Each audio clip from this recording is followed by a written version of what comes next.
Liam Harrington had everything: wealth, power, and a reputation that made people either want him or fear him.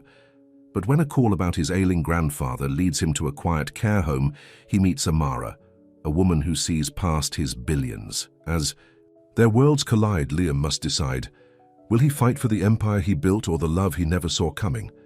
Before we get into the story, comment below where in the world you are watching from today. The glass elevator climbed 40 floors in seconds, carrying Liam Harrington to the top of the tower that bore his family name. At 36, he was at the peak of his power, CEO of Harrington Enterprises, with a net worth that made him one of the richest bachelors in America. His custom Italian suit fit perfectly over his athletic build, and his dark hair was precisely styled, not a strand out of place. "Mr. Harrington, the board is waiting," his assistant said as soon as he stepped into the hallway. Liam barely nodded, walking briskly toward the conference room. People scrambled out of his way. That's how it had always been. People either wanted something from him or feared him. After years of false friendships and gold-digging relationships, he preferred the fear. The meeting went as expected. Another company acquired, another 100 million added to the Harrington empire. The board members smiled and nodded, but Liam knew they were just yes-men who cared only about their year-end bonuses. "Great job, Liam," Victoria Chambers said afterward, her hand lingering on his arm a bit too long. She was the newest board member, beautiful and ambitious. "We should celebrate. Dinner tonight?" Liam looked at her perfectly manicured nails against his suit jacket and forced a polite smile. "Can't tonight, prior commitment." It was a lie, but one he'd gotten used to telling. He'd seen that look in women's eyes too many times, the calculation, the assessment of his worth, his wealth, his power. Never him. "Another time then," Victoria said, her smile unfazed. His office offered a panoramic view of the city, but Liam barely noticed it anymore. He sat at his desk, going through reports and emails until his phone rang, not his business line, his personal cell. "Mr. Harrington, this is Sunset Grove Care Home. I'm calling about your grandfather, Henry Harrington." Liam's fingers tensed around the phone. "What's happened?" "Nothing serious, sir. But the doctor has adjusted his medication, and we thought you should know. Also, he's been asking for you." Guilt washed over Liam. He hadn't visited in over a month. His grandfather was the only person who had ever truly loved him, not his money. And now the old man was tucked away in a care home, while Liam built an empire that meant nothing to either of them. "I'll come by tomorrow," Liam said. "That would be wonderful. Your grandfather will be thrilled." After hanging up, Liam stared at his calendar. Meetings back to back for weeks. He opened a drawer and pulled out an old photo. Himself at 10 years, old, sitting on a dock with his grandfather, fishing rods in hand. Both smiling. That was before his parents died, before the family business consumed his life, before he learned how cold the world really was. He made a decision and called his assistant. "Clear my schedule for tomorrow afternoon." The next day, Liam drove himself to Sunset Grove, his sleek black Aston Martin looking out of place among the modest vehicles in the parking lot. The care home was expensive. He made sure his grandfather had the best, but it still felt like a betrayal to leave him here. At the reception desk, a middle-aged woman with kind eyes looked up. "Mr. Harrington, we weren't expecting you so early. Is that a problem?" His tone was sharper than intended. "Not at all," she said, unfazed by his curtness. "Your grandfather is in the garden with Amara." "Amara?" "One of our care assistants. She's been wonderful with your grandfather." Liam followed. The path to the garden slowing when he heard laughter. His grandfather's laughter. He hadn't heard that sound in years. The garden was well maintained, with flowering shrubs and benches placed in the shade of old oak trees. And there, walking slowly along a stone path, was his grandfather. Henry Harrington had once been a tall, imposing man. Now, at 82, he was slightly stooped, his movements careful. But he was smiling. Beside him walked a young woman in simple blue scrubs, her hand gently supporting his elbow. She had warm brown skin and curly black hair pulled back in a practical ponytail. She wasn't conventionally beautiful in the way of the women who usually surrounded Liam, but there was something about her smile that made him stop and stare. "And then I told the bank manager, Sir, I may be old, but I'm not senile enough to think that's a fair interest rate. Henry finished a story, and the young woman, Amara, laughed with genuine delight. You really said that, Mr. Henry? You're too much. When you've lived as long as I have, you earn the right to speak your mind, Henry replied, then looked up and saw Liam. His face brightened even more. Liam, my boy! Amara looked up, her smile fading slightly as her eyes met Liam's. There was no recognition there, no awareness of who he was beyond a visitor for her patient. It was a novel experience for Liam, who was used to being instantly recognized. Grandpa, Liam said, approaching and embracing the old man gently. You came, Henry said, patting his back. I was just telling Amara about the time you and I caught that monster bass at Lake Whitney. You've been holding out on me, Mr. Henry, Amara said with a warm smile. You never mentioned your grandson was a fisherman. Was, Liam corrected. I haven't been fishing in years. That's a shame, she said, and there was no artifice in her voice, just simple honesty. Mr. Henry talks about those fishing trips like they were the best days of his life. Liam felt another pang of guilt. They were good days. Well, Amara said, I'll leave you two to catch up.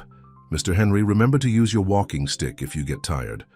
She turned to Liam with a professional smile. Nice to meet you, Mr. Harrington. As she walked away, Liam found himself watching her.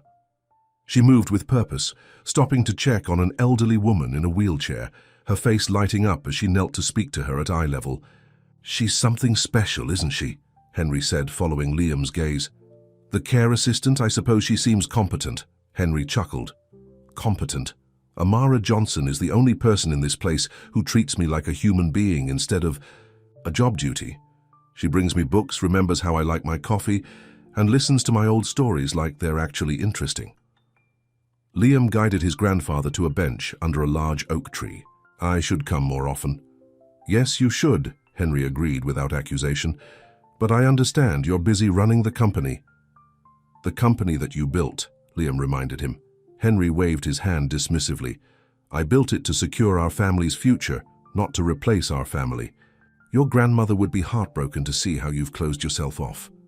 Liam winced. His grandmother had died when he was a teenager, and her loss had been devastating for both him and his grandfather. I'm not closed off. I'm focused. On. What, making more money? You already have more than you could spend in 2 lifetimes. Before Liam could respond, his phone rang. He glanced at it. His CFO. I need to take this. Henry sighed. Of course you do. Liam stepped away, handling a minor crisis that could have waited.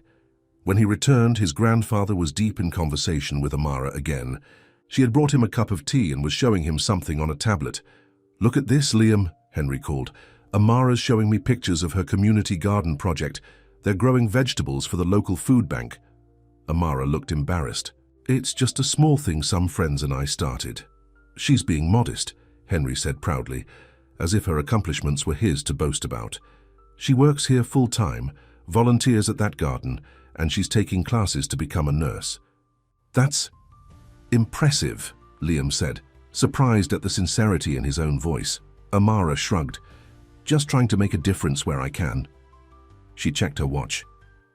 I should get back to work. Your grandfather has physical therapy in half an hour, Mr. Harrington. Liam, he corrected automatically. She nodded with a polite smile that didn't reach her eyes. Liam. As she walked away, Henry chuckled. She doesn't like you very much. What? Why wouldn't she like me? She doesn't even know me. Exactly. You're just another rich relative who rarely visits. Henry's eyes twinkled with mischief. She's got your number, my boy. That's ridiculous, Liam muttered, but he found himself glancing in the direction she had gone. They spent another hour together, Henry sharing stories about his fellow residents and the daily routine at Sunset Grove. When it was time for his therapy session, Liam walked him to the recreation room. Come back soon, Henry said, gripping Liam's hand with surprising strength. And next time, bring your fishing rod. There's a pond here. Nothing like Lake Whitney, but the company makes all the difference. I will, Liam promised, meaning it. On his way out, he passed the reception desk again, where Amara was updating some files on a computer. Without overthinking it, he stopped, "Excuse me, Amara?" She looked up, surprised. "Yes, Mr. Harrington." "Liam," he corrected again. "I wanted to thank you for taking such good care of my grandfather. I'm just doing my job," she said, but then softened. "But you're welcome. Your grandfather is a wonderful man." "Yes, he is," Liam agreed. "Tell me about this community garden." He seemed very impressed. Amara's expression transformed as she spoke about the project, her passion evident. "We converted an empty lot in my neighborhood. It's not much yet, but we've got tomatoes, peppers, and herbs growing. The plan is to provide fresh produce to families who can't afford it." "That's admirable," Liam said. "Do you need funding?" Her smile faded slightly. "We're doing fine, thanks. It's a community effort. Money helps, but hands in the dirt matter more." Liam wasn't used to having his offers of financial assistance rebuffed. It was typically the first thing people wanted from him. "Well, if you change your mind, I'll be sure to let you know," she finished politely, effectively ending the conversation by turning back to her computer, dismissed by a care assistant. Liam found himself both irritated and intrigued as he walked to his car. That evening, instead of returning to the office as planned, Liam went home to his penthouse apartment. The space was immaculately designed, all clean lines and modern art, but devoid of personal touches. He poured himself a scotch and walked to the floor-to-ceiling windows overlooking the city lights. His mind kept returning to the care home, to his grandfather's happiness at seeing him, to Amara Johnson's genuine smile when she spoke about her garden, and how that smile had dimmed when she looked at him. On impulse, he opened his laptop and searched for community gardens in the city. There were several, but after cross-referencing, with information about food banks, he found what was likely Amara's project in a working-class neighborhood across town. The website was simple but effective, with pictures of volunteers working in raised garden beds and children learning about composting. There she was in one photo, laughing as she helped a young boy plant seedlings. Her curly hair escaped from its ponytail, dirt smudged on her cheek. She looked real, authentic in a way the people in Liam's world rarely were. His phone rang, breaking his concentration. It was Victoria Chambers again. "Liam, some of us are having drinks at Skyline. Join us? We're celebrating the Anderson merger." He almost declined automatically, but then thought of the evening ahead. Him alone in his pristine, empty apartment with only his thoughts for company. "I'll be there in 30 minutes, he said. Skyline was an exclusive rooftop bar frequented by the city's elite. Victoria had secured a prime table with a view of the harbor, surrounded by the usual crowd of executives and socialites. She greeted Liam with a kiss that lingered near the corner of his mouth. "We weren't sure you'd come," she said, her hand on his arm again. "You've been so unavailable lately." "I had some personal matters to attend to," Liam said, accepting a glass of champagne from a passing waiter. "Nothing serious, I hope," Victoria said, but her eyes suggested she wasn't particularly concerned. "My grandfather," Liam found himself saying. "I visited him today." "How sweet," she replied, her tone making it clear she found it anything but interesting. Now, about the next acquisition target. The evening proceeded predictably. Business. Talk, subtle flirtations, everyone trying to position themselves advantageously. Liam played his part, discussing strategies and accepting compliments on the latest merger, but he felt oddly disconnected from it all. At one point, he found himself at the bar ordering another drink when his CFO Robert joined. "Him. Chambers has her eye on you," Robert commented. "Smart move. Her family connections could be useful for the European expansion." Liam looked across the room at Victoria, who was watching him while pretending to listen to another conversation. "Is that how you see relationships, strategic business moves?" Robert laughed. "In our world, what else would they be? We're not exactly the type to find true love at the corner coffee shop." The comment stayed with Liam as he made his excuses and left earlier than expected. In his car, instead of heading home, he found himself driving toward the address he'd seen on the community garden website. It was nearly 10 p.m. when he parked near the fenced lot. The garden was dark and locked up, of course. What had he expected? That Amara would be there, working late by moonlight? That he'd have some romantic Movie moment where he could offer to help and show her he wasn't just another rich jerk. Ridiculous, he muttered to himself, about to drive away when he noticed a small group of people leaving a building across the street. Even in the dim streetlight, he recognized Amara's silhouette. She was laughing with a middle-aged woman and a young man. They hugged before parting ways, Amara heading toward a modest sedan parked further down the block. Liam slumped in his seat, feeling foolish. This wasn't his world. He had no reason to be here, spying on his grandfather's care assistant, because she treated him with something other than fawning admiration or calculated interest. The next morning, Liam arrived at his office earlier than usual, determined to focus on work and forget about his strange preoccupation with Amara Johnson. But by midday, he found himself calling Sunset Grove. "I'd like to visit my grandfather again tomorrow," he told the receptionist, "and I was wondering, what time does Amara Johnson usually work?" "Miss Johnson works mornings until 3 p.m. most days," the woman replied. "I'm sure Mr. Henry will be thrilled to see you again so soon." Liam hung up, annoyed with himself for asking, yet already rearranging his schedule for the next day. That night, he dreamed of fishing with his grandfather. The sun warm on their faces, the lake stretching endlessly before them. But when he turned to look at the shore, it wasn't empty as it had been in reality. Amara was there, waving to them, a picnic laid out on a blanket, waiting for them to return. He woke up unsettled, wondering what was happening to him. One brief meeting with a woman who clearly wasn't impressed by him, and suddenly he was dreaming about her. It made no sense. Unless what had drawn him wasn't her looks or status, but precisely the fact that she hadn't seemed to care about his. "I'm losing my mind," Liam muttered, getting ready for another day of business deals and boardroom politics. But even as he said it, he found himself looking forward to tomorrow's visit, more than he had anticipated anything in a very long time. Liam arrived at Sunset Grove the next day just after lunch. He'd brought his fishing rod, as promised to his grandfather, though he felt slightly ridiculous carrying it through the care home's elegant lobby.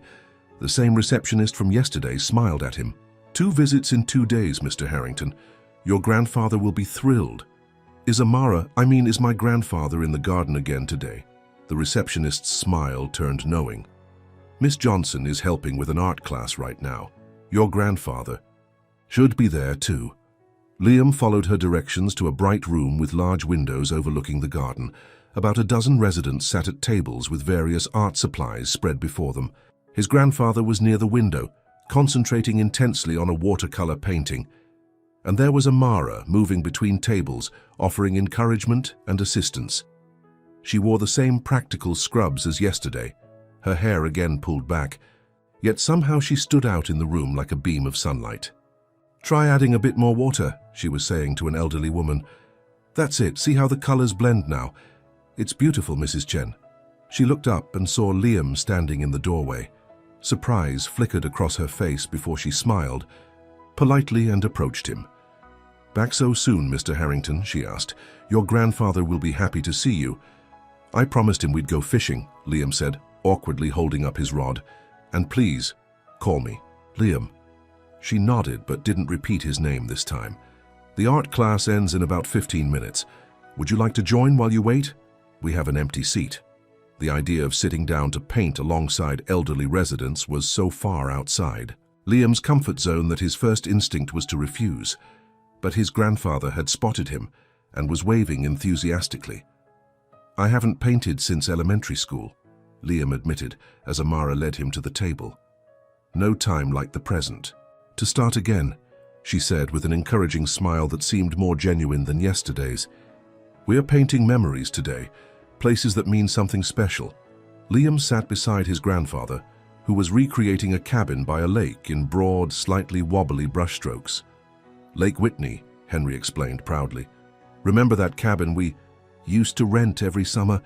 "I remember," Liam said softly, looking at the simple painting that somehow captured the essence of those golden childhood days.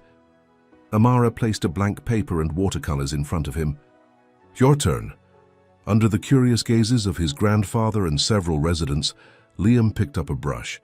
He felt strangely vulnerable, sitting here in his expensive suit while trying to remember how to make a basic landscape. "I'm not very artistic," he muttered. "It's not about making a masterpiece," Amara said, her voice gentle. "It's about connecting with your memories." With hesitant strokes, Liam began to paint the dock where he and his grandfather had spent countless hours fishing. His technique was clumsy, the proportions all wrong, but as the image took shape, so did the memories. The smell of the lake, the sound of his grandfather's laughter, the feeling of simple happiness. When the class ended, Amara collected the paintings to let them dry. "We'll frame them next week," she told the residents. "They're all wonderful." Henry stood carefully accepting his walker. "Ready for some fishing, my boy?"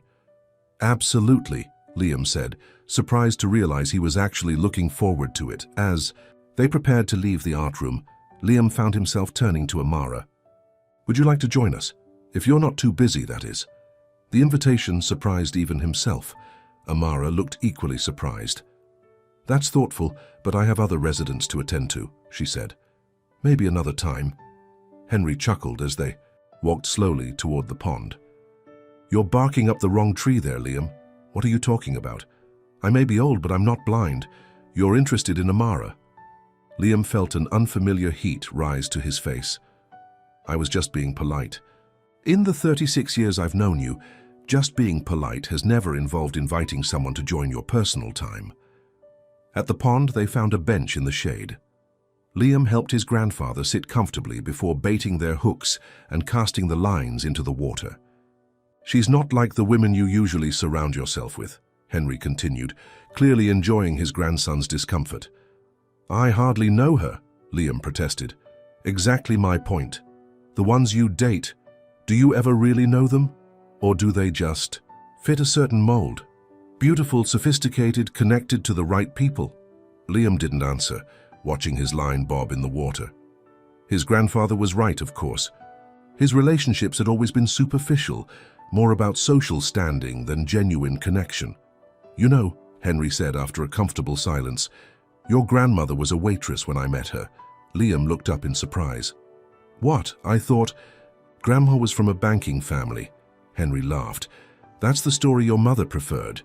The truth is, I stopped at a diner after a business meeting went bad.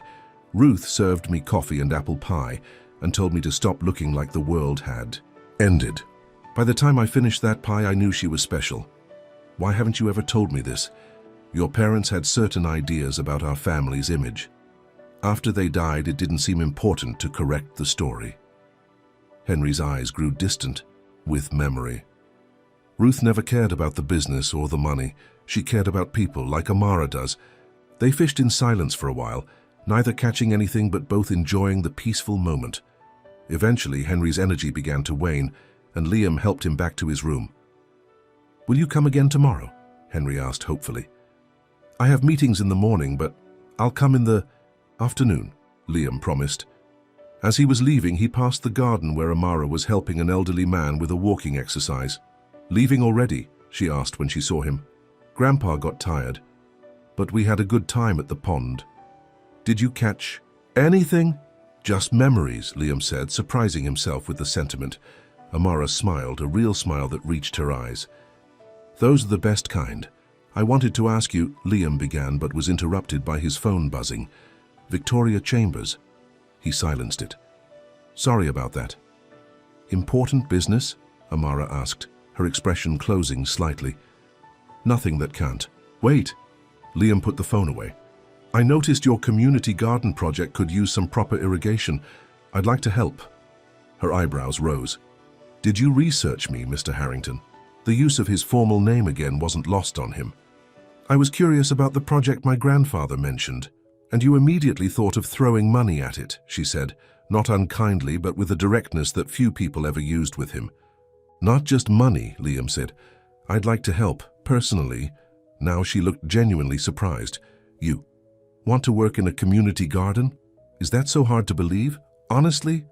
"Yes." She gestured at his perfectly tailored suit.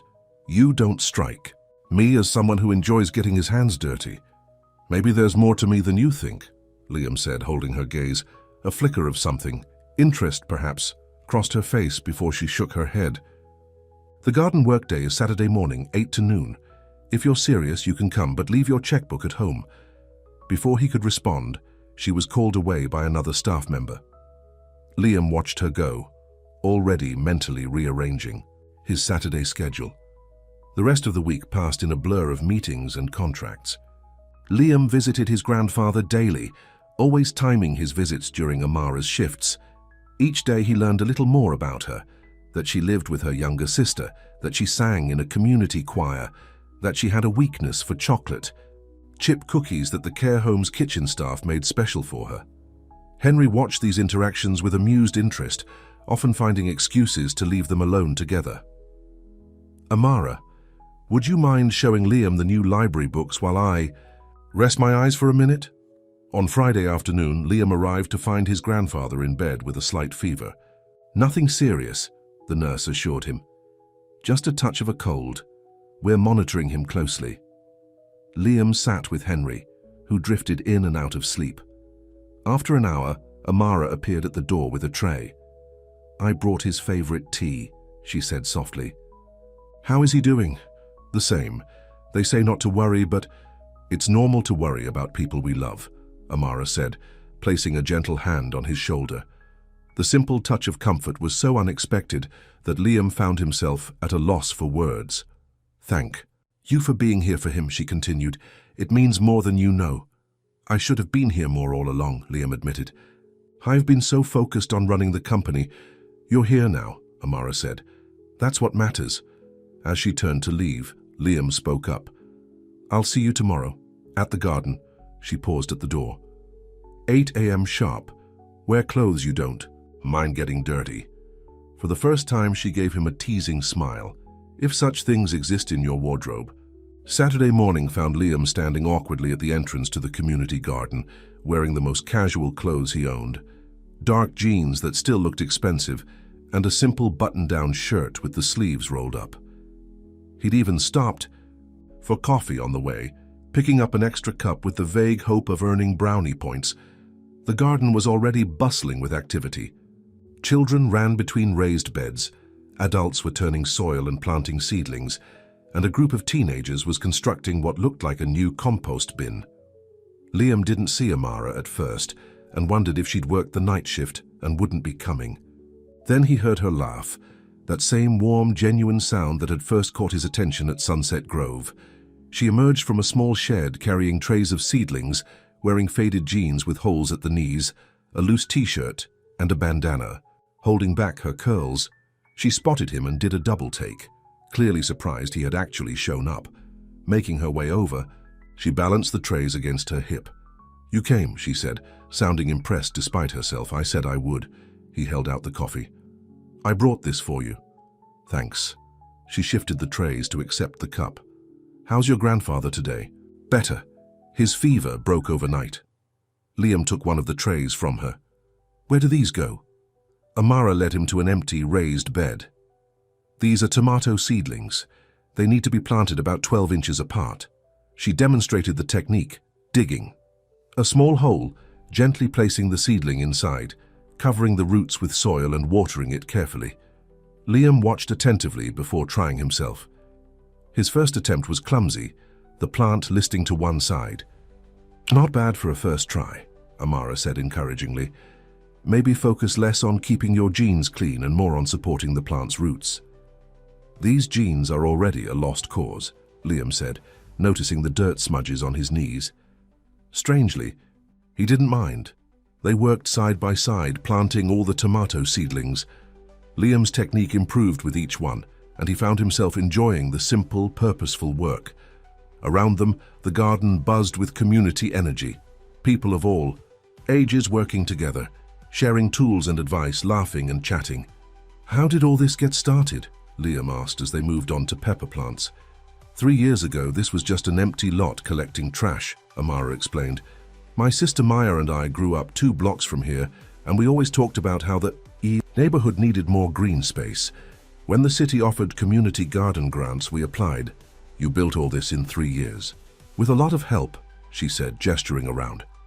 "Everyone here volunteers their time. The food we grow goes to local families and the food bank. Last year, we produced almost 2,000 pounds of fresh vegetables." That's impressive, Liam said sincerely. It's not running a billion-dollar corporation, Amara said with a shrug, but it feeds people. Liam looked around at the thriving garden. This might be more important than what I do. Amara studied him curiously. You really mean that, don't you? Before he could respond, they were interrupted by a teenage girl. Amara, we need help with the irrigation system. It's leaking again. I'll be right there, Amara said, then turned back to Liam. Duty calls? Can you finish these peppers? I think I can handle it, he said with more confidence than he felt. For the next 2 hours, Liam worked steadily, planting peppers, then helping a group of children with a strawberry patch. His shirt was dirty, his hands were caked with soil, and he had a sunburn developing on the back of his neck, but he felt more satisfied than he had after closing billion-dollar deals. When lunch break was called, everyone gathered around a long table set up under a tree. People had brought dishes to share, homemade salads, sandwiches, cookies, and pitchers of lemonade. Liam felt awkward, having brought nothing, but Amara handed him a plate. First-timers get a free pass, she said. Next time, bring something to share. Next time. The casual implication that he would return warmed him in a way he hadn't expected. Is that Liam Harrington? A woman about Amara's age approached them, eyes wide with recognition. Maya, this is Liam, Amara said. Liam, my sister Maya. Your sister who runs the social media for the garden? Liam asked, remembering the website. That's me, Maya confirmed, still looking at him with open curiosity. So you're Henry's grandson. Amara's told me about you. All good things, I hope, Liam said, glancing at Amara, who suddenly seemed very interested in her sandwich. Interesting? Things, Maya corrected with a mischievous smile. Like how you show up at Sunset Grove every day now, always during my sister's shift. Maya, Amara warned. What? I'm just making conversation. Maya turned back to Liam. So, billionaire CEO, bi-week community gardener by weekend? That's quite the contrast. I'm just helping out, Liam said modestly. Well, we appreciate it, Maya said. I've got to help with the compost demonstration, but we should talk more later. I have so many questions. As Maya walked away, Amara groaned. I apologize for my sister. She has no filter. I like her, Liam said. She reminds me of you. Ha!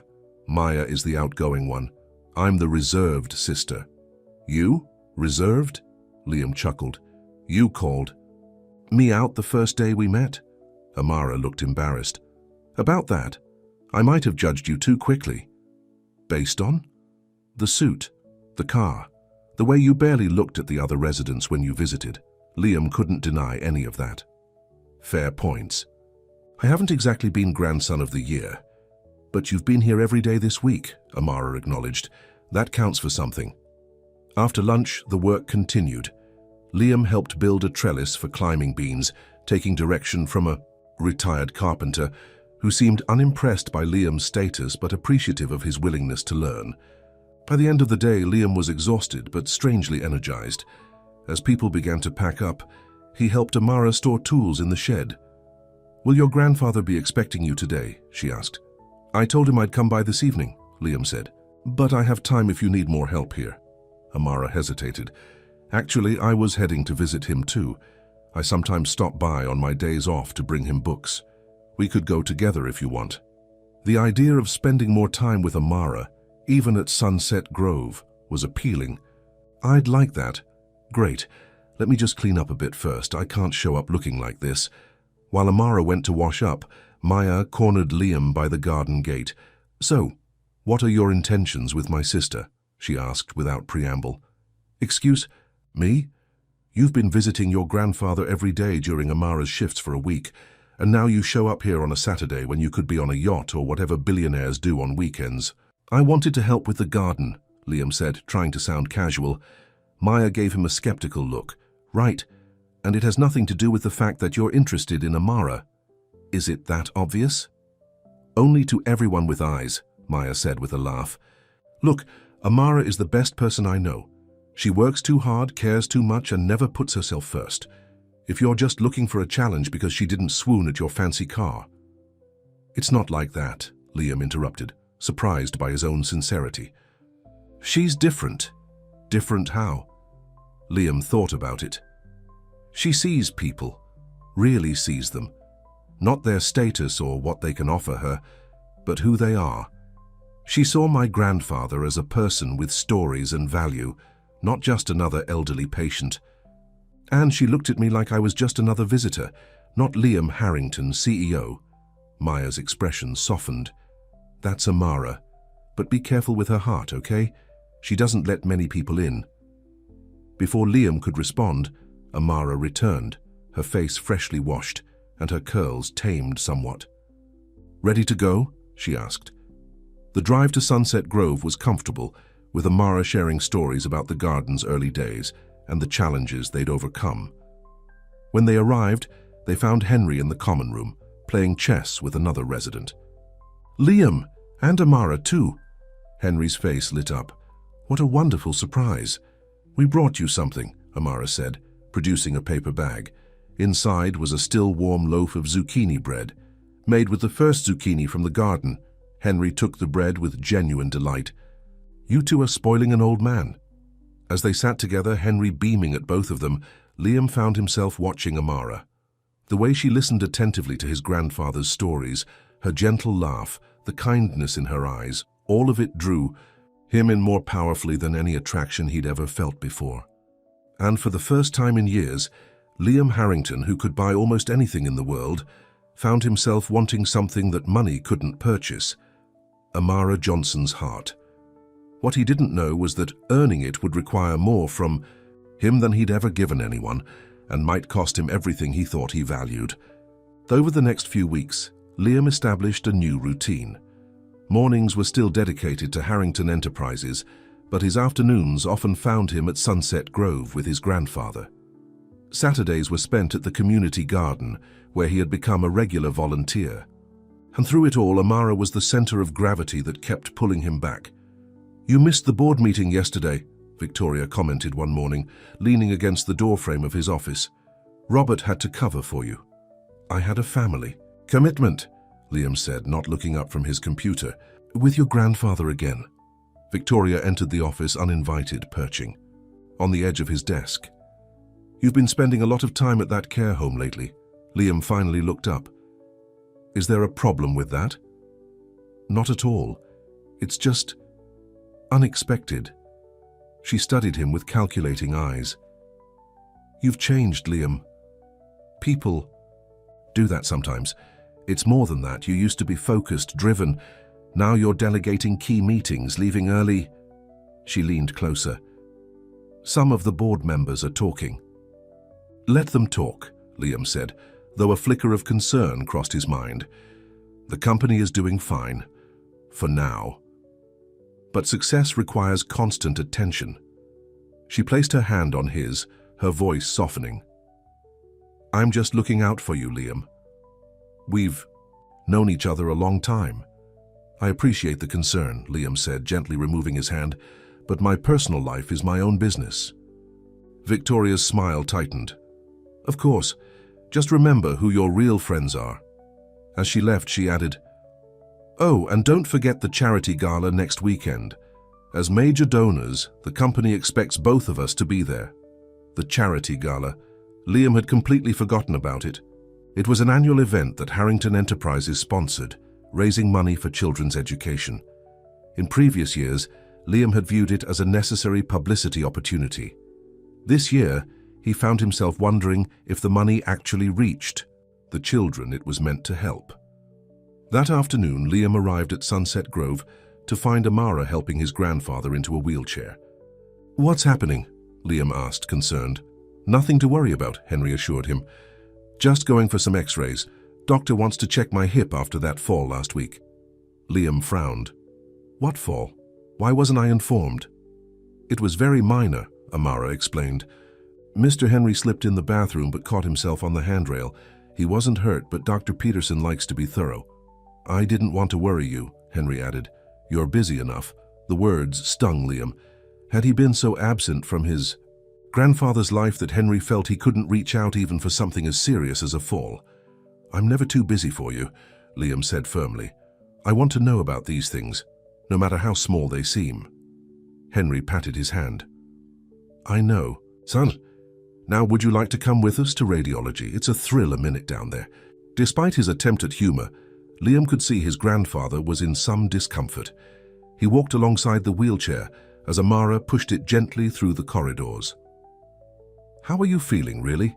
Liam asked Henry when Amara stepped away to speak with a nurse. Old, Henry admitted with a sigh. The body betrays you piece by piece, but having you visit so often, that's been the best medicine. Liam squeezed his shoulder. I should have been here more all along. Better late than never, Henry said. And if it took Amara to bring you around more often, well, I'm not complaining. Liam felt his face warm. Is it that obvious? To me, yes. To her? Henry chuckled. She's too humble to believe someone like you would be interested in someone like her. Someone like me? Liam echoed, frowning. Rich, powerful, surrounded by beautiful socialites. Henry shrugged. You have to admit, you two come from different worlds. Before Liam could respond, Amara returned. They're ready for you, Mr. Henry. It should only take about 30 minutes. I'll be here waiting, Liam promised. As the radiology technician wheeled Henry away, Liam and Amara were left alone in the waiting area. So, Liam began, my company sponsors an annual charity gala next weekend. It raises money for children's education programs. That sounds worthwhile, Amara said. I was wondering if you'd like to attend with me. Amara looked startled. A gala? I don't exactly have gala-appropriate clothes in my closet. That's not a problem. I could... Buy me something? She finished, her expression cooling. No, thank you. Liam realized his mistake immediately. That's not what I meant. I just... Liam, Amara interrupted gently. What are we doing here? What do you mean? This. She gestured between them. You visiting every day, volunteering at the garden, now inviting me to fancy events. Where is this going? The direct question caught him off guard. In his world, people rarely spoke so plainly about intentions.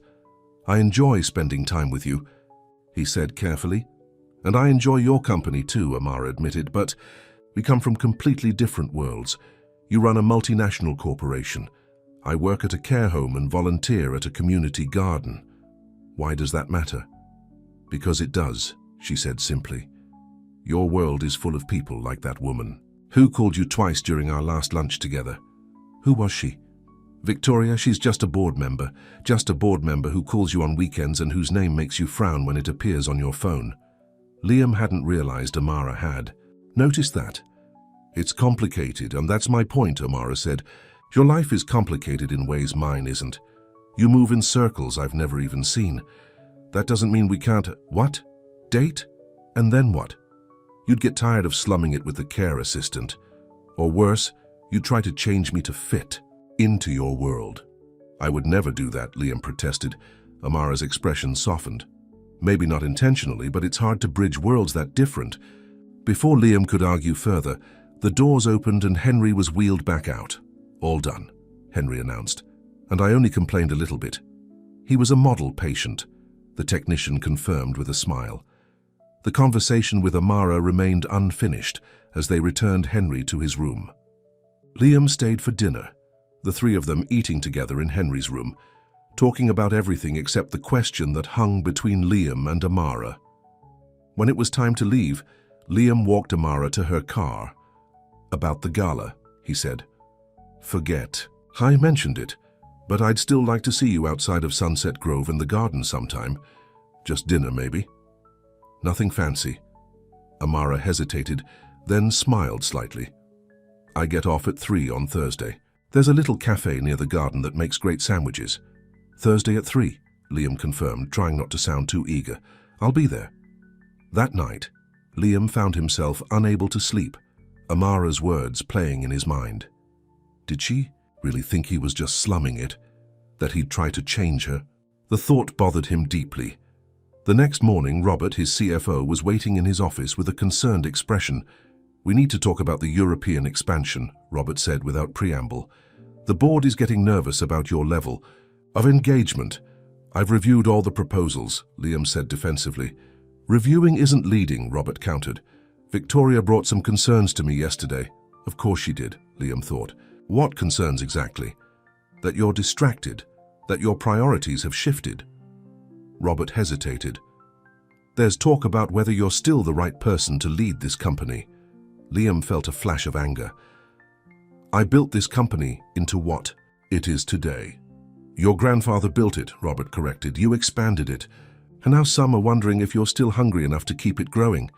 The implied threat wasn't subtle. The board could move to replace him if they lost confidence in his leadership. I have a personal life now, Liam said. That doesn't mean I'm any less committed to Harrington Enterprises. Then prove it, Robert said. The European expansion needs your full attention, and so does the charity gala. Victoria mentioned you haven't even confirmed your attendance yet. I'll be there, Liam assured him. Now, if that's all. After Robert left, Liam sat back in his chair, a heaviness settling in his chest. For the first time in his career, his position felt threatened, and for the first time, he wasn't sure if he cared as much as he should. Thursday afternoon came. Quickly, Liam left the office early, changing from his suit into more casual clothes, jeans and a simple button-down shirt, before heading to the cafe near the garden. He spotted Amara already seated at an outdoor table, wearing a sundress. That was a departure from her usual scrubs or gardening clothes. Her curly hair was loose around her shoulders, and she was reading a book, so absorbed that she didn't notice him approaching. Is this seat taken? Liam asked. Amara looked up, a warm smile spreading across her face. I was saving it for a billionaire. Saito, but I suppose you'll do. Liam laughed, feeling lighter than he had all week as he sat across from her. What are you reading? She showed him the cover, a novel about a community coming together to save a local landmark. Maya says I have predictable taste in books, always about people making a difference in their communities. There are worse themes to enjoy, Liam said. They ordered sandwiches and iced tea, the conversation flowing easily as Amara told him about her day at Sunset Grove and the new resident who had moved in. Mr. Collins is a retired music teacher, she explained. He brought his violin and played for everyone in the common room today. Your grandfather loved it. How is he doing? Liam asked. After the x-rays, I mean. The results came back clear, but Dr. Peterson wants him to use a walker for a while just to be safe. Amara tilted her head. You seem stressed today. Everything okay? Liam hesitated, then decided on honesty. The board is questioning my commitment to the company. Apparently, having a personal life makes me less dedicated in their eyes. That seems unfair, Amara said. Everyone deserves a life outside of work. Not everyone has billions of dollars resting on their decisions, Liam said, then immediately regretted how it sounded. I'm sorry, that came out wrong. To his surprise, Amara laughed. No, you're right. I can't pretend to understand the pressure you're under. If I make a mistake at work, a resident might get the wrong pudding flavor. If you make a mistake, people lose jobs, stock prices fall, the economy suffers, Liam finished grimly. At least that's what the board would have me believe. Is that why you've been so driven all these years? Because you feel that responsibility? No one had ever asked him that before. Partly, Liam admitted, and partly because I didn't have anything else. After my parents died, the company became everything. My identity, my purpose. And now I'm not so sure anymore. Liam met her eyes. Meeting you, spending time with my grandfather, volunteering at the garden, it's shown me there's more to life than quarterly reports and stock options. Amara's expression softened. That's not a bad realization to have. Try telling that to Victoria and the board. Ah, Victoria. Amara's smile turned knowing. Just a board member who calls on weekends. She's ambitious, Liam explained. And she's made it clear she sees a potential power couple in our future. And you don't? I used to think it made sense, Liam admitted. Two people with similar goals, similar backgrounds, complementary business connections. A merger more than a marriage, Amara observed. Exactly. Liam leaned forward. But now, I want something real. Something based on more than mutual advantage. There, eyes met, and for a moment neither spoke. The afternoon sun caught in Amara's curls, giving her an almost ethereal glow. Liam had dated supermodels and socialites, women who spent fortunes on their appearance, but none had ever taken his breath away like Amara did in that simple sundress, with no makeup and a few smudges of paint on her fingers from an art project. "With the residents, Amara!" a voice called, breaking the moment. They both turned to see Maya approaching their table. "I thought that was you." "Maya," Amara greeted her sister, looking slightly embarrassed. "What are you doing here?" "Meeting Javier to discuss the garden's summer festival." Maya looked between them with a barely concealed smile. "But I see you're busy. Don't let me interrupt your coffee date." "It's just lunch," Amara said quickly. "Mm-hmm." Maya's knowing look made Liam bite back a smile. "Well, don't let me interrupt." "Nice to see you again, Liam." As Maya walked away, Amara groaned. "Sorry about that." Maya has always had perfect timing for maximum embarrassment. "I like your sister," Liam said. "She cares about you."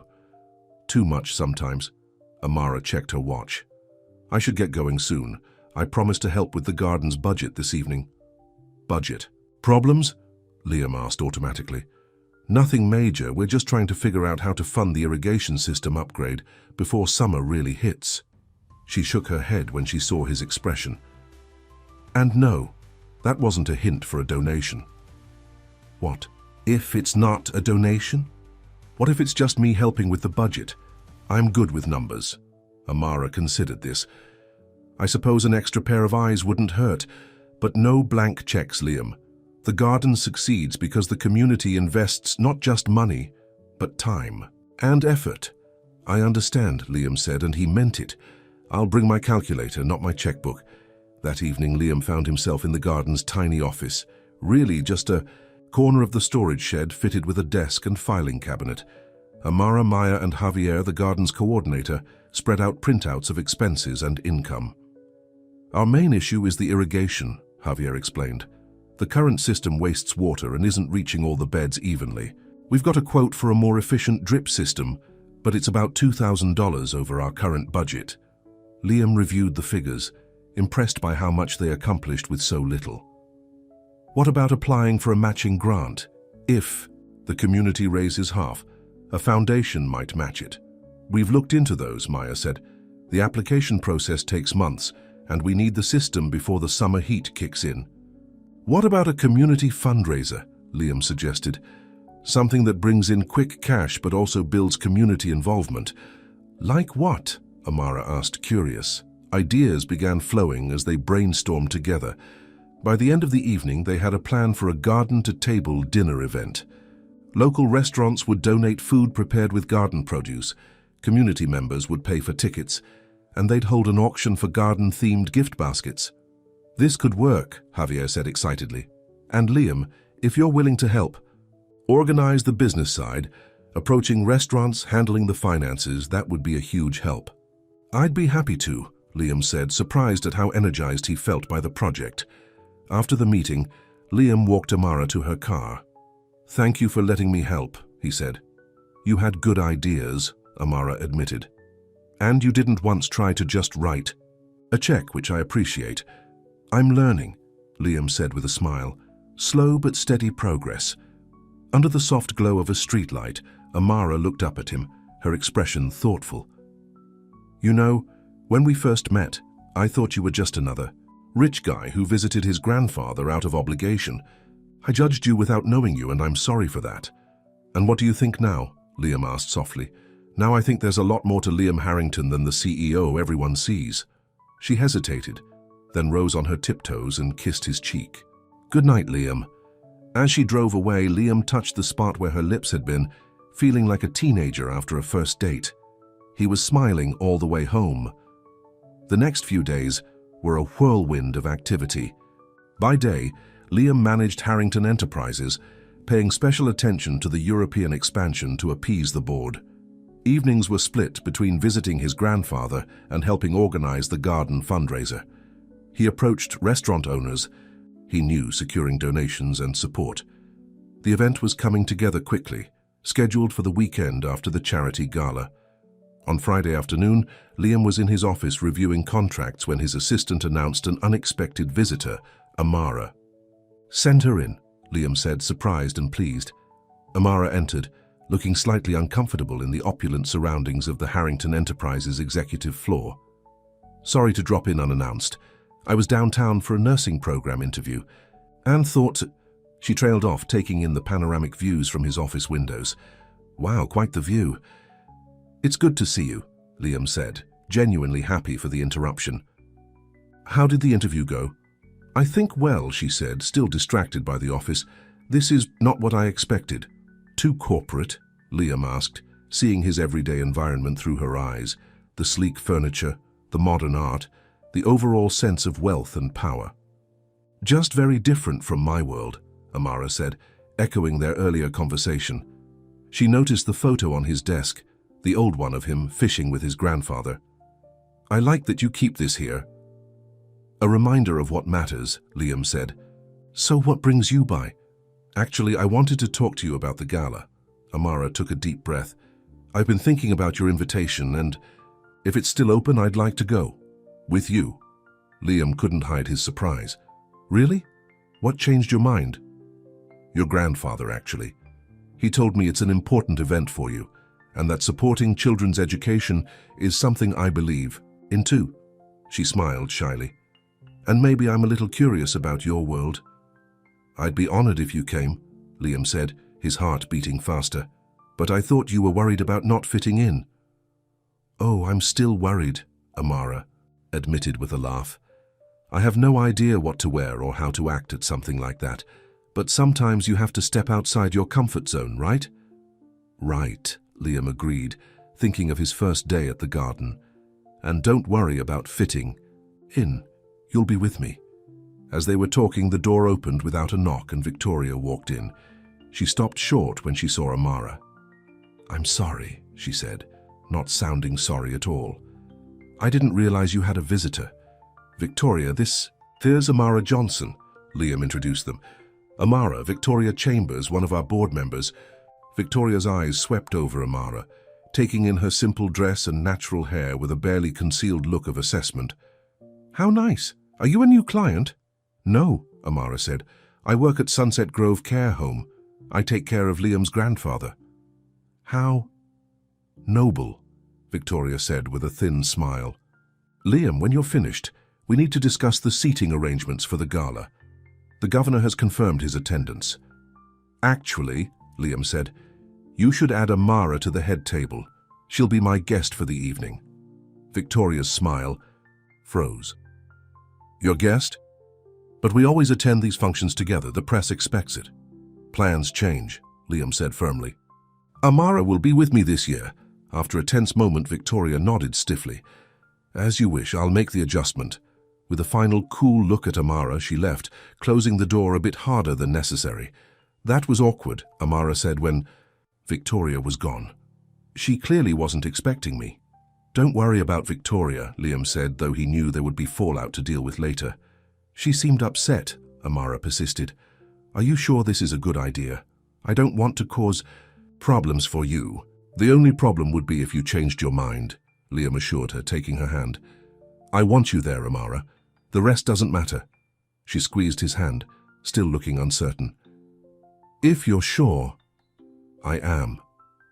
And in that moment, Liam realized it was true. He wanted Amara by his side, not just at the gala, but in his life. The thought should have terrified him, he who had kept everyone at arm's length for years. But instead it felt right, natural. What he didn't know was that the evening ahead would test that certainty in ways he couldn't imagine, and force him to choose between the world he had built and the woman who was changing his heart. The night of the charity gala arrived with a flurry of activity. Liam had offered to send a car for Amara, but she had insisted on driving herself, saying she wanted the option to leave early if she felt too uncomfortable. Liam waited at the entrance to the Grand Plaza Hotel, checking his watch anxiously. The red carpet was lined with photographers capturing the arrival of the city's elite. He had already fielded several questions about why he was standing outside rather than mingling inside. Just waiting for my date, he told them with a smile that revealed nothing. When Amara's modest sedan pulled up to the valet station, Liam felt his heart skip. She stepped out tentatively, looking both beautiful and nervous in a simple navy blue gown that she later told him she had borrowed from a friend. Her curly hair was swept up elegantly, with a few tendrils framing her face. She wore minimal makeup, just enough to enhance her natural beauty. "You look stunning," Liam said, taking her hand. "I feel like an imposter," Amara admitted quietly. "Everyone else arrived in limousines. You're the most genuine person here," Liam assured her. "That's worth more than any limousine." As they walked the red carpet, cameras flashed. Liam could hear the whispers. "Who is she?" "That's not Victoria." "Chambers. Is that his new girlfriend?" Inside, the ballroom was transformed into a glittering wonderland. Crystal chandeliers cast a warm glow over tables, adorned with elaborate floral arrangements. A string quartet played softly in the corner. Waiters circulated with champagne and hors d'oeuvres. "This is extravagant," Amara murmured, taking it all in. "How much did all this cost?" "The event raises over $1 million for children's education," Liam said, hoping to impress her with the charitable goal rather than the opulence. "But how much of that million actually goes to the children after paying for all this?" Amara asked, her directness catching him off guard. It was a question Liam had never considered before. "I don't actually know," he admitted. "I should find out." They were approached by Robert, Liam's CFO, and his wife. "Liam, there you are." Robert's gaze shifted curiously to Amara. "And you must be the mysterious date we've been hearing about." "Amara Johnson," she introduced herself, extending her hand with composure that impressed Liam. "Nice to meet you." "Amara works at Sunset Grove," Liam explained. "She takes care of my grandfather." "How interesting," Robert's wife said with the same tone Victoria had used. "Is this your first gala, dear?" "Yes," Amara said simply. "It's quite an event." "Amara also runs a community garden that provides fresh produce to families in need," Liam added, feeling strangely defensive. "And she's starting nursing school." "Wonderful," Robert said, clearly trying to be polite. "Well, we should circulate. The governor was asking about you, Liam. You might want to stop by his table." As they walked away, Amara gave Liam a look.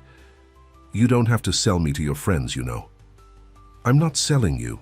I'm proud of you," Liam said honestly. "And they're colleagues, not friends." "You don't have friends from work?" Amara asked, surprised. The question made Liam realize something he'd never fully acknowledged. Not real ones, I guess. In this world, everyone wants something from everyone else. "That's sad," Amara said, squeezing his hand. "Everyone needs real friends." As the evening progressed, Liam introduced Amara to countless business associates and donors. Some were genuinely friendly, but many gave her the same dismissive once-over that Victoria and Robert's wife had. Amara handled it all with grace, but Liam could feel her tension. They were seated at the head table, as Liam had insisted. Victoria was there too, looking stunning in a red designer gown and deliberately seated far from Liam. She barely acknowledged Amara, focusing her attention on the banking executive beside her. During dinner, the director of the Education Foundation gave a presentation about the programs the gala supported. Photos of smiling children filled the large screens around the ballroom. "These are the faces of our future," the director said. "With your generous donations, we're able to provide after-school programs, summer camps, and college scholarships to deserving students from underprivileged backgrounds." Liam glanced at Amara, who was watching intently, her expression thoughtful. "What are you thinking?" he whispered. "I'm wondering if any of these kids come from my neighborhood," she said softly, "because I've never heard of these programs being available there." Again, her perspective made Liam question something he'd always taken for granted. He made a mental note to look into the foundation's actual reach in the city's poorest areas. After dinner came the auction. Luxury items, exotic vacations, jewelry, rare wines were sold to the highest bidders, all in the name of charity. Liam usually participated enthusiastically, but tonight, with Amara beside him, he felt strangely conflicted about the extravagance. "And now," the auctioneer announced, "our final item of the evening. A weekend getaway at the exclusive mountain lake resort, including private jet transportation courtesy of Harrington Enterprises." Bidding was fierce, with the package eventually selling for $50,000 to a real estate developer. The crowd applauded as the auctioneer declared the evening a tremendous success, raising over $1.2 million for the foundation. "Time for dancing," Liam said, as the string quartet was replaced by a small orchestra. "Would you honor me?" Amara hesitated. "I'm not much of a ballroom dancer." "Neither am I, honestly," Liam confessed. "I just go through the motions at these things, but I'd like to hold you for a while, if that's okay." Her smile returned. "When you put it that way." On the dance floor, Liam held Amara close, swaying, gently to the music. It felt right having her in his arms, more right than anything had felt in years. "Thank you for coming tonight," he murmured into her hair. "I know this isn't your scene." "It's been educational," Amara said diplomatically. Liam laughed softly. "That bad, huh?" "Not bad, just different." She looked up at him. "Everyone is so focused on appearances. The right clothes, the right connections, saying the right things. It's exhausting." "I never noticed before," Liam admitted. "It's just always been my world. And now I see it through your eyes and it looks hollow." He pulled her closer. "You've changed how I see everything, Amara." Their eyes met, and for a moment the crowded ballroom faded away. Liam leaned down slowly, giving her time to pull away if she wanted. Instead, Amara rose on her tiptoes, meeting him halfway. Their lips touched in a soft, tender kiss that sent warmth spreading through Liam's entire body. When they parted, Amara's eyes were wide with emotion. "I wasn't expecting that," she whispered. "I've wanted to do that for weeks," Liam admitted. The moment was interrupted by a tap on Liam's shoulder. He turned to find Victoria standing there, her smile tight. "Sorry to interrupt, but the governor is leaving and wants to speak with you before he goes," she said. "It's important, Liam, about the downtown development project." Liam hesitated, looking at Amara. "Go ahead," Amara said. "I'll get some air on the terrace." Reluctantly, Liam left, her following Victoria across the ballroom. The conversation with the governor took longer than expected, extending into discussions with other business leaders who had been waiting to speak with Liam. By the time he extricated himself, nearly 30 minutes had passed. He hurried to the terrace, but Amara wasn't there. A quick search of the ballroom didn't reveal her either. With growing concern, Liam checked his phone and found a text message. "Had to leave. Not feeling well. Enjoyed meeting your friends. Thank you for including me. Amara." The formal tone worried him. He tried calling her, but the call went straight to voicemail. Frustrated, Liam headed for the exit, only to be stopped by Robert. "Leaving. So soon? There are still some investors who want to discuss the European expansion." "It'll have to wait," Liam said firmly. "I need to go." "Your date left, didn't she?" Victoria appeared beside Robert. "I saw her rushing out earlier. She looked upset."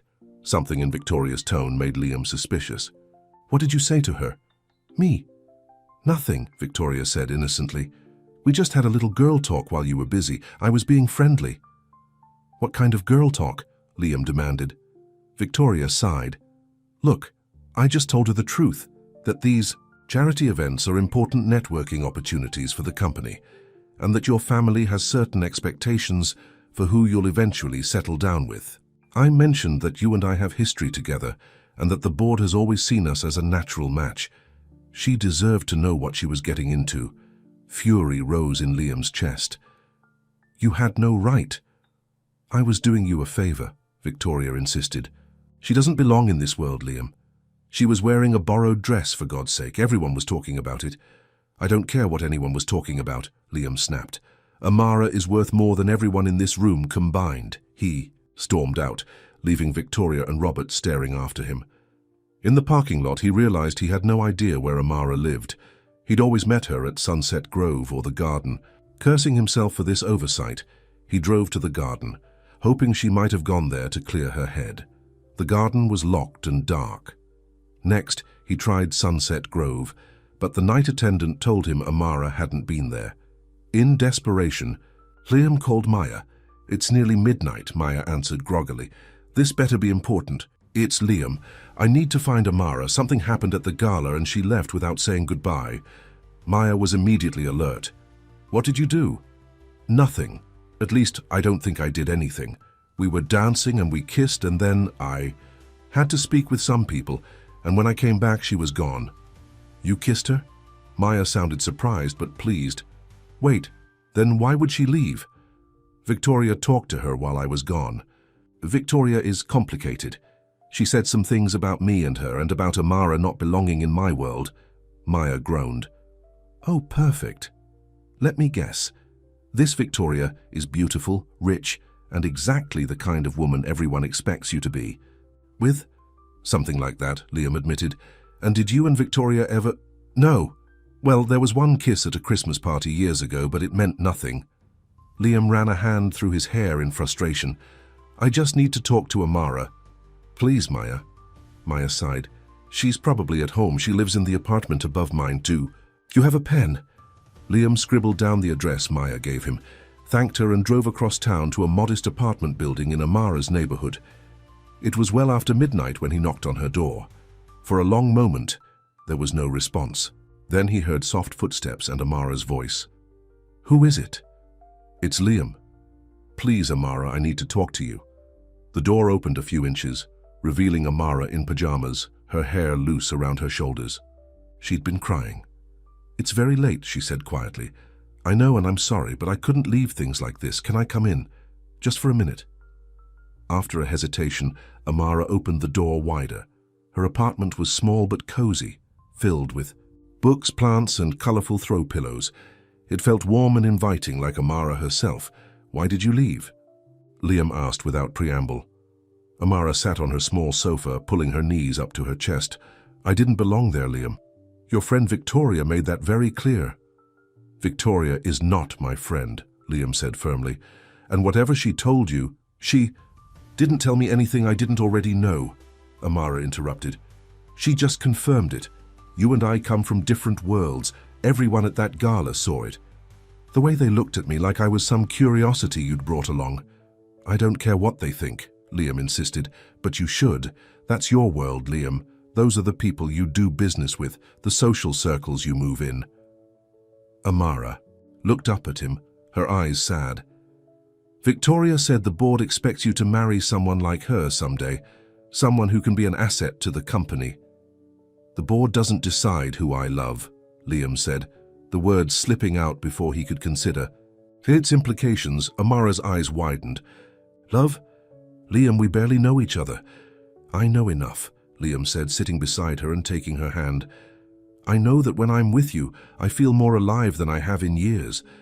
I know that you see the real me, not just the CEO or the billionaire. And I know that kissing you tonight felt like coming home. Tears filled Amara's eyes. I feel the same way, she admitted softly. But feelings aren't always enough. What happens when the novelty wears off? When you realize that my world of care homes and community gardens can't compete with galas and boardrooms? What if I told you I don't want that world anymore? Liam asked. At least, not the way it is now. Tonight, watching you question things I've always taken for granted, like how much of that charity money actually reaches children in neighborhoods like yours. It made me realize how disconnected I've become. What are you saying? I'm saying I want to change things. Use Harrington. Enterprises to make a real difference, not just write checks for fancy galas. Liam squeezed her hand. And I want you beside me while I do it.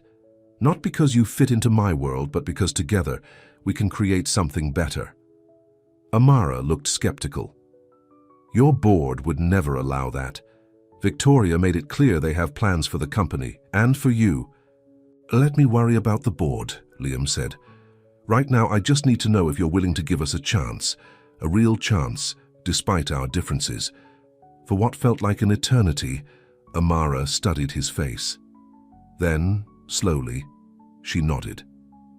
I want to believe this can work.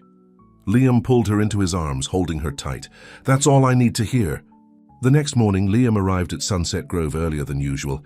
He found his grandfather in the garden, practicing with his walker. You're getting good at that, Liam commented. Practice makes perfect, Henry said cheerfully. How was the gala? Did Amara enjoy herself? It was educational, Liam said, using Amara's word.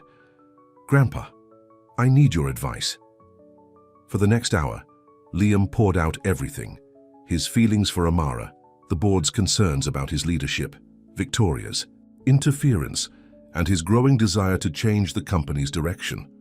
"I've been running Harrington Enterprises the way I thought it should be run," Liam concluded, "focusing on growth and profit above all else. But what if there's a better way?" Henry smiled, his eyes twinkling. "I've been waiting years for you to ask that question. What do you mean? When I started the company, it wasn't just about making money, it was about making a difference in our community." Henry patted Liam's hand. "Your grandmother always said a business should be measured by the good it does, not just the profit it makes. But the board serves at the pleasure of the majority shareholder," Henry interrupted, "which is you, my boy. They've forgotten that." Liam stared at his grandfather, realization dawning. "You're right. I don't need their approval. I just need to remember why the company exists in the first place. And as for Amara," Henry continued, "she reminds me so much of your grandmother. Ruth never cared about status or wealth either. She just wanted to make the world better, one person at a time." "I think I'm in love with her, Grandpa," Liam admitted. "I know you are," Henry said with a satisfied smile. "I knew it the first time. I saw you looking at her. You had the same look I had when I first met your grandmother." With renewed determination, Liam spent the next week preparing for a special board meeting he had called. He worked late into the nights, researching, planning, and making calls to key allies. Amara supported him throughout, offering perspective and ideas as he crafted his vision for the company's future. The morning of the board meeting, Liam stood before his mirror, adjusting his tie. He looked the same on the outside, successful, confident, in control, but inside everything had changed. "You ready for this?" Amara asked from the doorway of his bedroom. She had stayed overnight for the first time, and seeing her there in one of his shirts, hair tousled from sleep, made his heart swell. "As ready as I'll ever be." Liam kissed her softly. "Thank you for believing in me."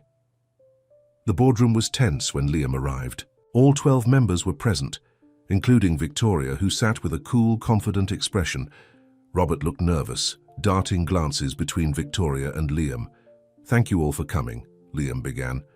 "I've called this special meeting to discuss the future direction of Harrington Enterprises." "Before you begin," Victoria interrupted, "the board has its own agenda item." She nodded to Robert, who reluctantly slid a document across the table to Liam. "What's this?" Liam asked, though he could guess. "A vote of no confidence," Victoria said smoothly. "The board feels your recent distractions have compromised your ability to lead this company effectively. We're proposing a temporary transition of power to the executive committee while we search for a new CEO." Liam looked around the table. Some board members couldn't meet his eyes, while others looked resolute. "I see," Liam said calmly. "Well, before we vote on that, I'd like to introduce a guest." He walked to the door and opened it. "Please welcome Henry Harrington, founder of this company." Henry entered slowly, using his walker but standing as tall as his 82 years would allow. The board members murmured in surprise. "Henry, it's been too long," one of the older members said, rising to offer his hand. "We didn't expect you today." "I wouldn't miss it," Henry said. "My grandson has some important things to say, and I wanted to be here to support him." Liam returned to the head of the table.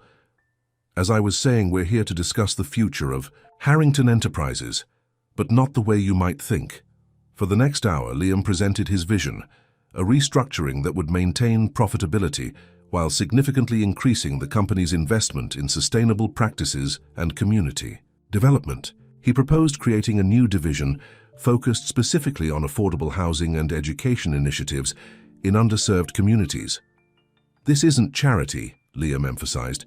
"It's smart business for the long term.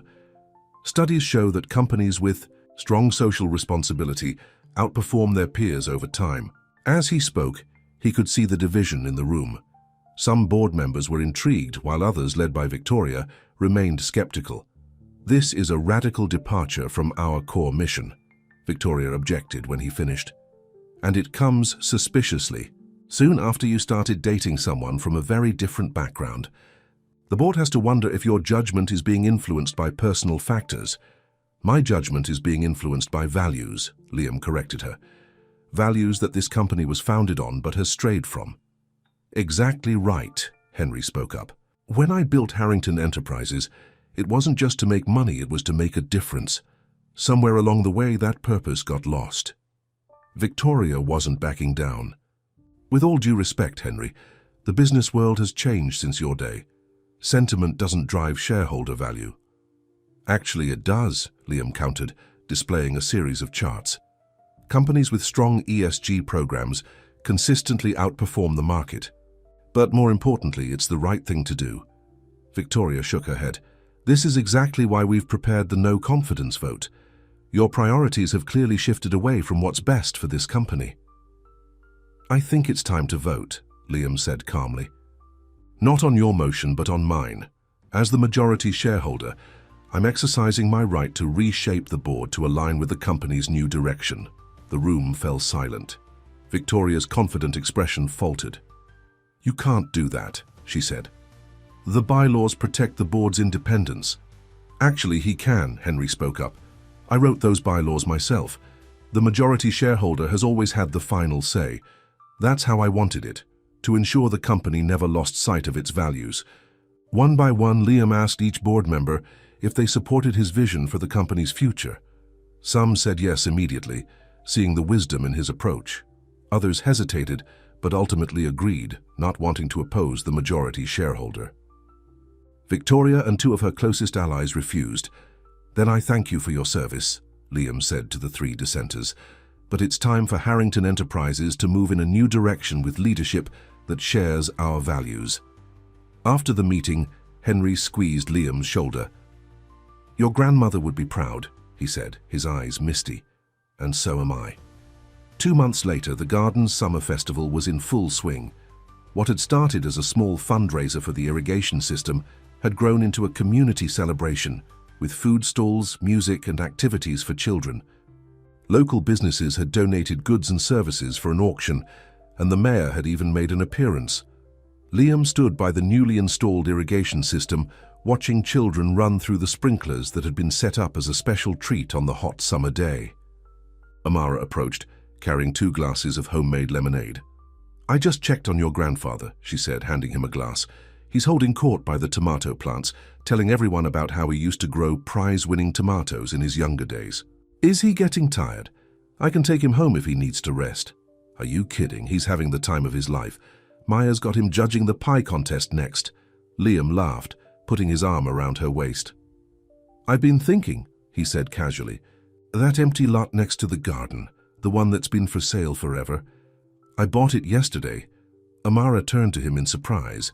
You did what? Why? For the garden expansion we've been talking about, the educational area, the greenhouse, the community kitchen. It's all possible now. Tears filled Amara's eyes. Liam, I don't know what to say. Say you'll help design it, all of it. Make it exactly what the community needs. He took her hands in his. And say you'll marry me. Amara's eyes widened. What? Liam knelt down right there in the garden, not caring about the dirt staining his jeans. From his pocket he pulled out a simple ring with a small but perfect diamond. Amara Johnson, you've taught me what really matters in life. You've shown me that the richest man isn't the one with the most money, but the one with the most love. Will you marry me? Tears streamed down Amara's face as she nodded. Yes, she whispered. Yes, I will. As Liam slipped the ring on her finger, cheers erupted around them. The garden volunteers, community members, and even Henry, who had somehow made his way over with surprising speed for a man with a walker, all clapped and whistled. I told you she'd say yes, Henry said triumphantly. Just like your grandmother did to me right in that diner all those years ago. Later that evening, as the festival wound down, Liam and Amara sat on a bench beneath the garden's oldest tree. The setting sun cast a golden glow over the thriving plants and happy faces of the community members still lingering. What made you finally decide? Amara asked, leaning against his shoulder. To change the company, to buy the lot, to propose. All of it. Liam thought about it, watching Henry chatting animatedly with Maya and some of the older garden volunteers. I realized that all my life I've been trying to build something that would last, a business empire that would be my legacy. But what good is a legacy if it doesn't make the world better?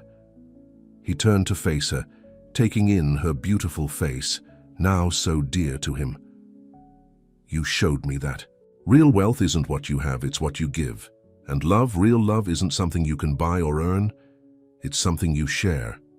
Amara cupped his face in her hands. For a billionaire CEO, you're pretty wise, she teased, then kissed him softly.